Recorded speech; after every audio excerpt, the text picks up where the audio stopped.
Welcome to this special episode of the Afikra podcast. My name is Mikey Mhenna. Today on this series, we have Dr. Josélia Neves, who is the Associate Dean for Social Engagement and Access and the professor at the Translation and Interpreting Institute at the College of Humanities and Social Sciences at Hamad bin Khalifa University, HBKU in Qatar.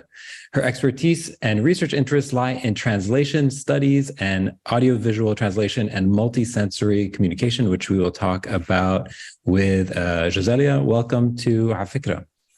Thank you very much, Mikey. Lovely to be here with you today. So we're going to be talking about a couple of things. And in particular, I'd love to center the conversation around the Drisha Festival, which we will talk about in a few minutes. But before we get to that, I'd love to ask you a really basic question. What is multisensory communication? It's the last two words in the bio that I read for you, and I don't really know what that means. So help fill in the gaps. What does that mean? Excellent. Wonderful question to start with, because it is what encapsulates everything we do. It is a form of translation, as it says. However, it goes beyond words. And our aim is to involve all the senses to mediate the world.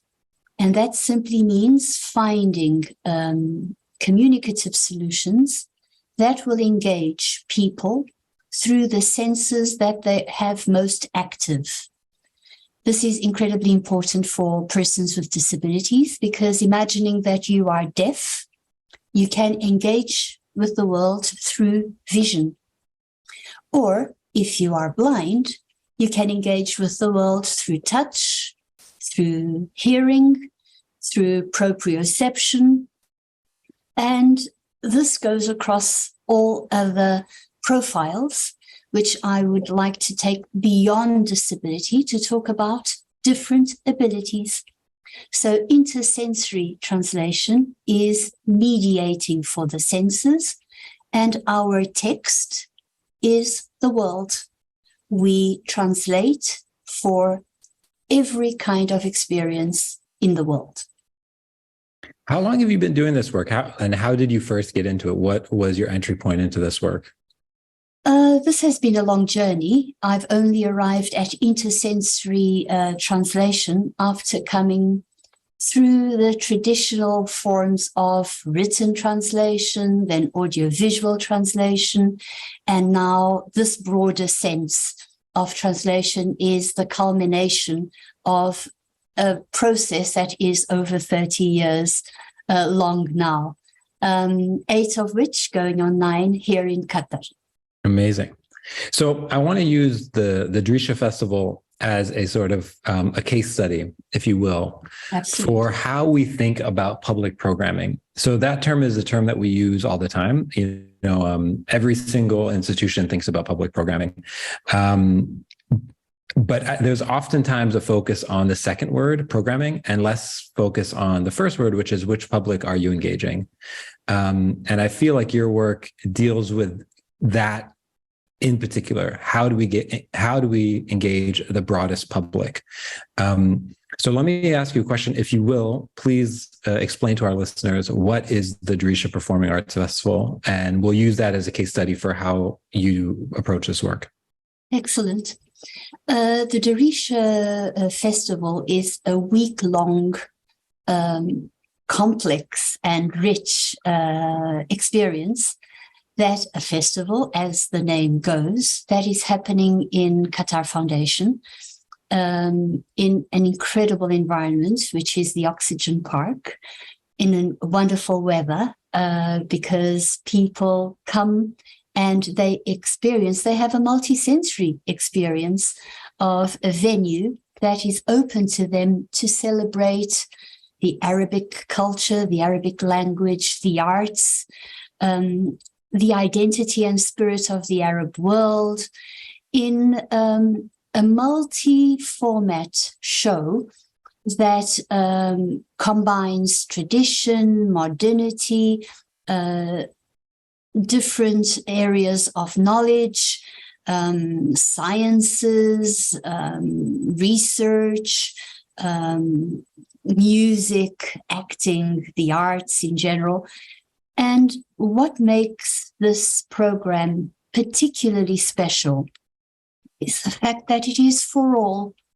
It is very engaging for families.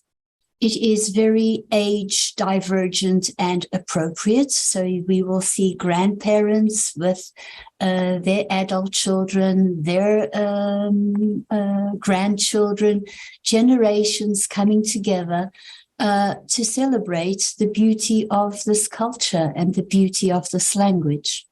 Among these people, we have people of all abilities. If we think that we have three major age groups, the elderly will naturally have difficulty walking or probably difficulty hearing or seeing. They will get tired. Children will be hyperactive. They will be sensitive to sound. They will be sensitive to this celebration mood that the country is living now. Adults will be coping with their little children. They may be coping with their elders as well.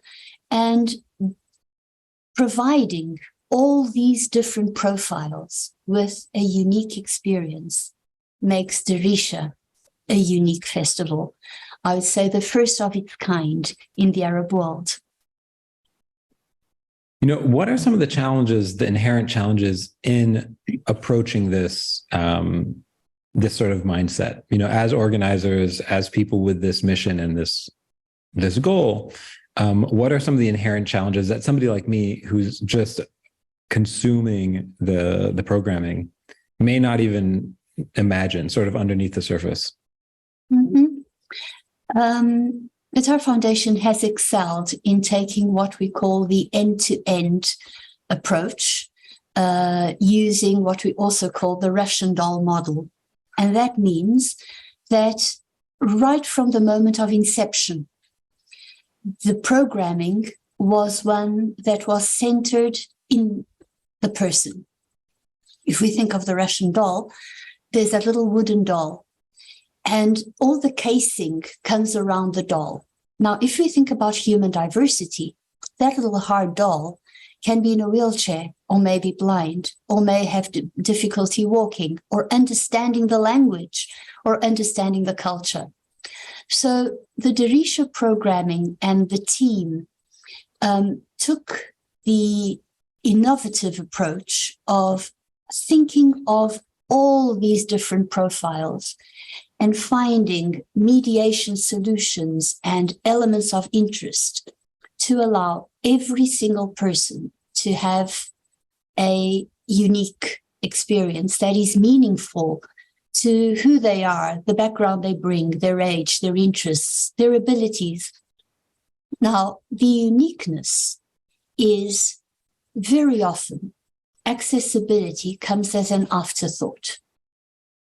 Very often, accessibility comes with the stigma of for persons with disability.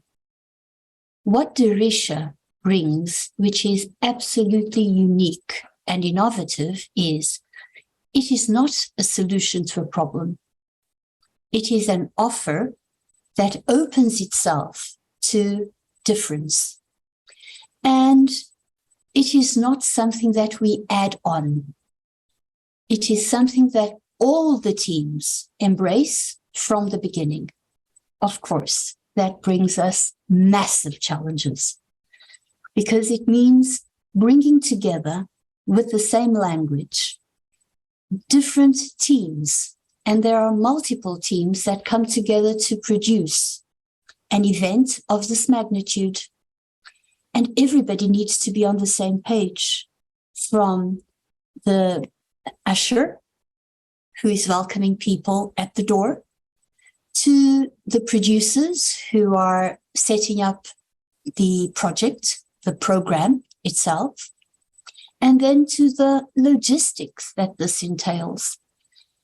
From being at home and knowing about this, to arriving, navigating space, being comfortable in your chair, being able to understand everything that is happening, being able to feel part of a community, makes it necessary that the whole team, in its multiple facades, addresses this festival with the person in mind. And that is usually difficult because we tend to bag people into one category, an audience. Yeah. Here, we are individualizing people, and they are no longer all one in one bag. Are there sort of frameworks that can be developed, or maybe they've already been developed, frameworks that can be used by other organizations and other festivals as sort of a gold standard, a set of best practices, by which organizers, curators, all these people that you're describing can measure themselves, a rule stick, a benchmark by which they can measure? What a wonderful question. That is exactly what we are doing at Hamad bin Khalifa University. I'm an action researcher. I do what I research what I do. And what research should lead to is those guidelines, those golden stamp procedures that can then be replicated in other environments. Inshallah, by the end of this experience, we will be sitting down, reflecting, writing up, and producing materials that will serve, number one, researchers, number two, teachers, because people need to be trained, people need to learn how to do this, and the public in general, the providers and the end users, because providers do not know how to do it, but end users who have never had this also do not know how to use this and how to demand this. So this exercise that we are doing in the Darisha Festival is of incredible importance because it will have a huge impact in the future, hoping that other events will be replicating, will be improving what we are showcasing now, because this is a test tube. QF is a test bed for the country and for the region. So we are testing and learning and finding ways to give this back to the country and to the region, to the world at large, so that others can replicate and do better than we are doing. Okay, I'm going to play a little bit of a devil's advocate here. So you've been talking about the benefit, right? If you were to sell this idea to policymakers, not only governmental policymakers, but sort of private institutions that are interested in doing public programming as well, what is the argument? Is it exclusively that it's the right thing to do, which is a great argument, but are there also sort of knockdown positive effects long term that somebody like me may not actually see on its face? Absolutely. Number one, you are absolutely right. It's a right. We all have the right to not equality, but equity, equal opportunities to live. Now, this is already a policy. What we are doing here in Qatar has already been written in European policies. And there are rules, legislation imposing, or I wouldn't use such a strong word, because imposition will only come when each country sees the benefits of providing these services. But having these laws, having these top-down notions of it is your duty to do it, so get it done, is highly important. But there is economic benefit, huge economic benefit. It goes hand in hand with social benefit. If people are given an opportunity to be part of society, they become visible and they enrich their own knowledge, their own abilities, and they become citizens that contribute in the form of working experiences. You will find that persons with disabilities have very few jobs. This is because they go almost invisible. They are not seen in society. Now, if we empower people to become visible in society, they will also be empowered to become citizens that are producing value in society. Let me add a very important note to what we are doing. We do nothing without involving persons with disabilities from the moment we start to the moment we end. What do you mean by that? Like, what does that actually look like? They are part of our team, in the sense that if I am producing audio description, I can only do it if I have blind people in my team telling us what they want us to do. And by being part of our team, not only are they teaching us and thus being empowered, but they are becoming part of our society, part of the answer, part of the solution. And that element of social value and economic value is there because all of these people, once they have learned how to do what they are doing, they will be more demanding, they will be more inquisitive, and they will be contributors. They will be paying tickets. People will be traveling to Qatar because they know that Qatar is more inclusive. People will be wanting to spend their money as tourists.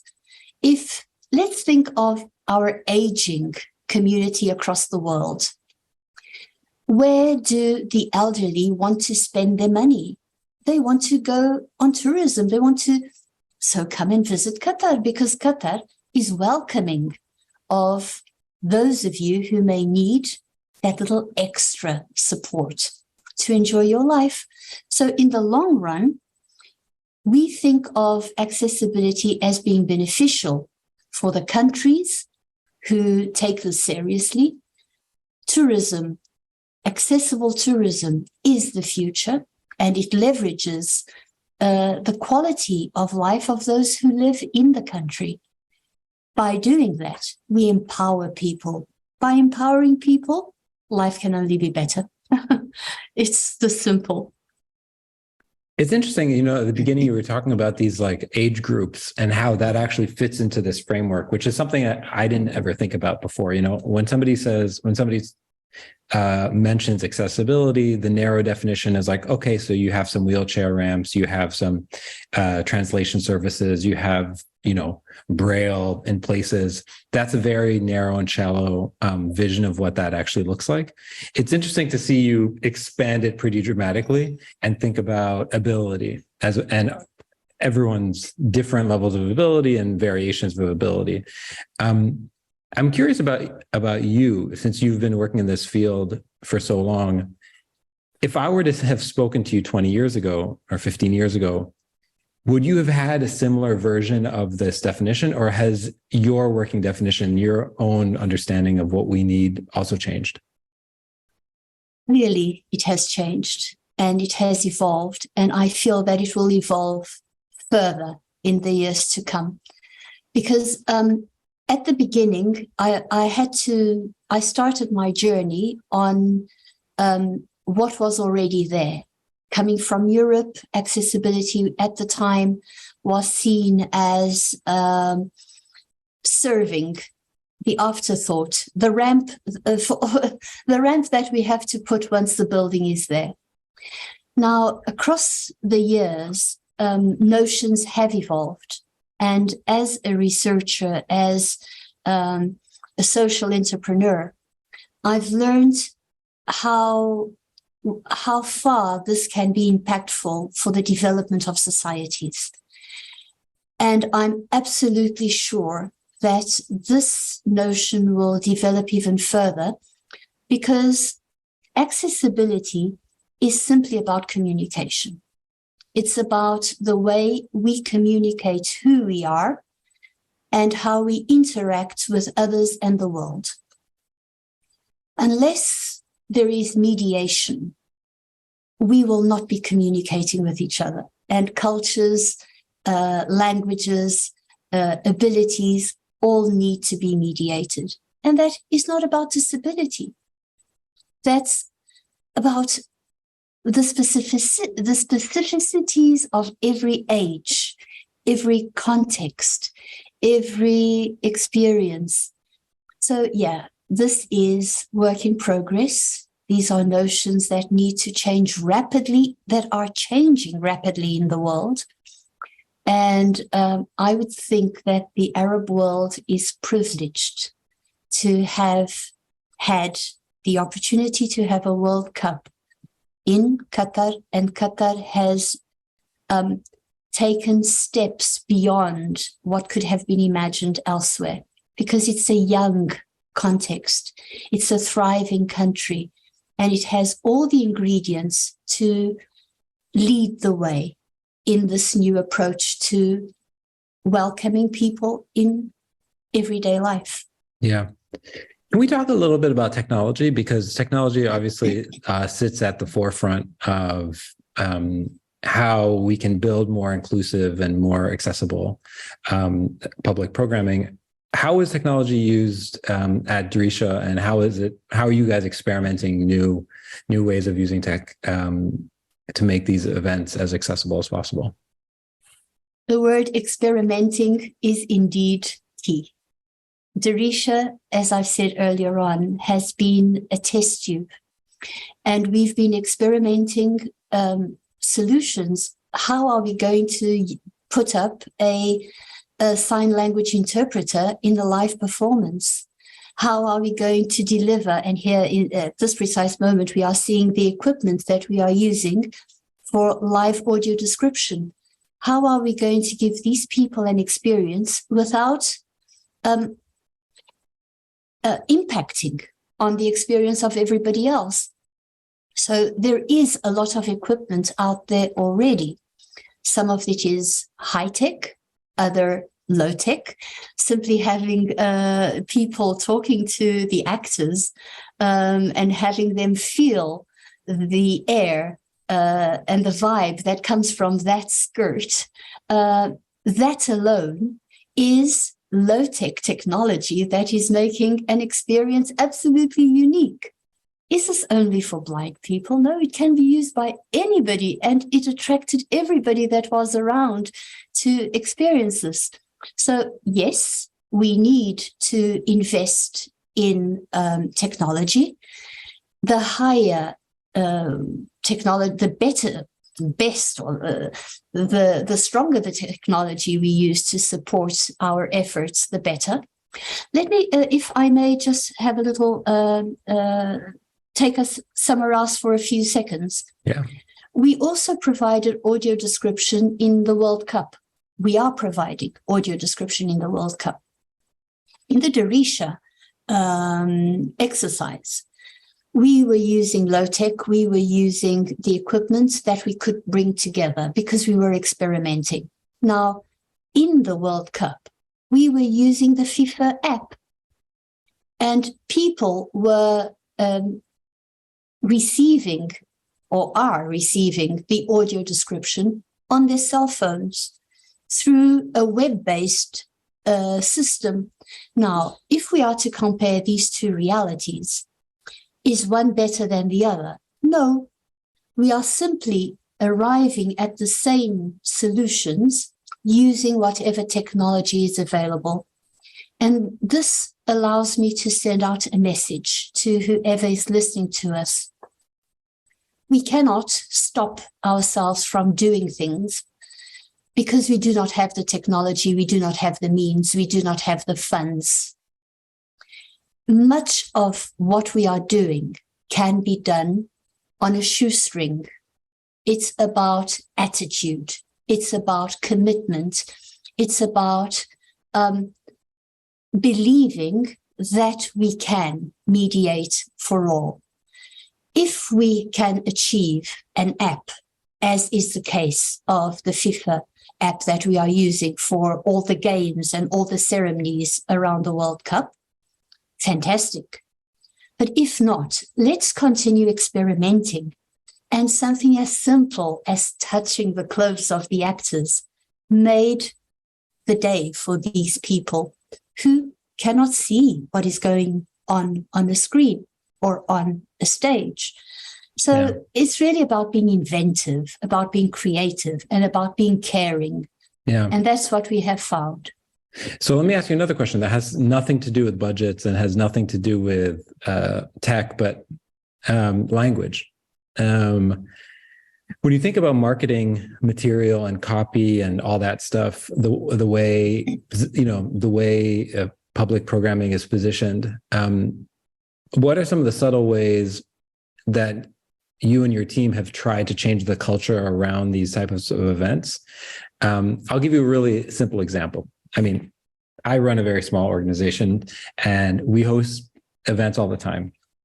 And when we first started hosting events, they were in these intimate, amazing little living rooms and balconies and rooftops, and everyone was sitting cross-legged on the floor, and it was amazing. And I remember my mom once said to me, "Mike, you don't want me or my friends to come to these. I mean, I'm not sitting on the floor cross-legged. It'll take me an hour to get up. It's impossible." And similarly, like my sister also, we would host them evenings at Sunday night. She's like, "You don't want any parents with young kids coming to these events." Very clearly, you are hosting these precisely at bedtime. It's impossible for us to come to these. And so that sort of expanded my understanding of the subtle ways in which we push people out through our curation decisions and through our language choices. If I were looking at the sort of the copy for Drisha and some of the material that goes out, what are some of the signs, the subtle ways in which the team is trying to include people? Okay. Talking about communication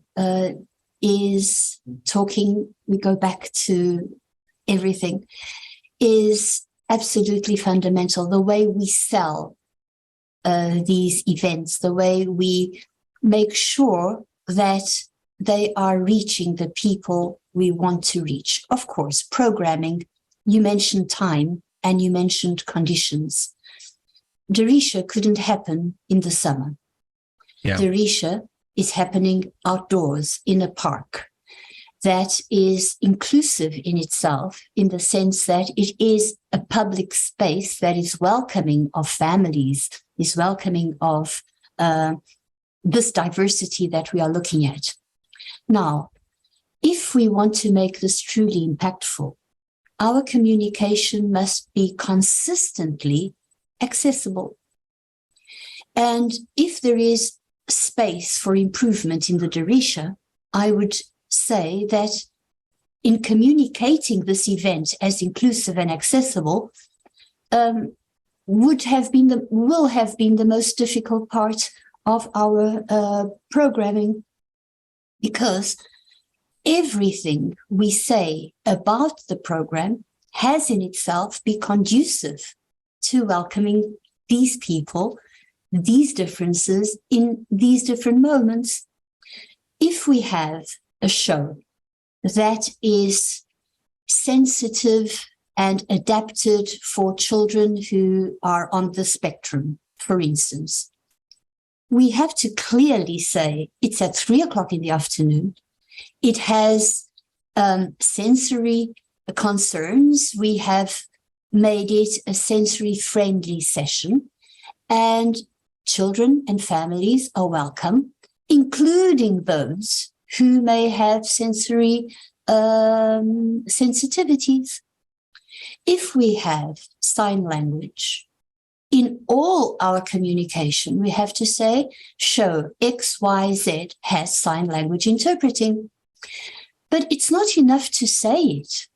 We have to say it in sign language so that the deaf people can understand that it's for them.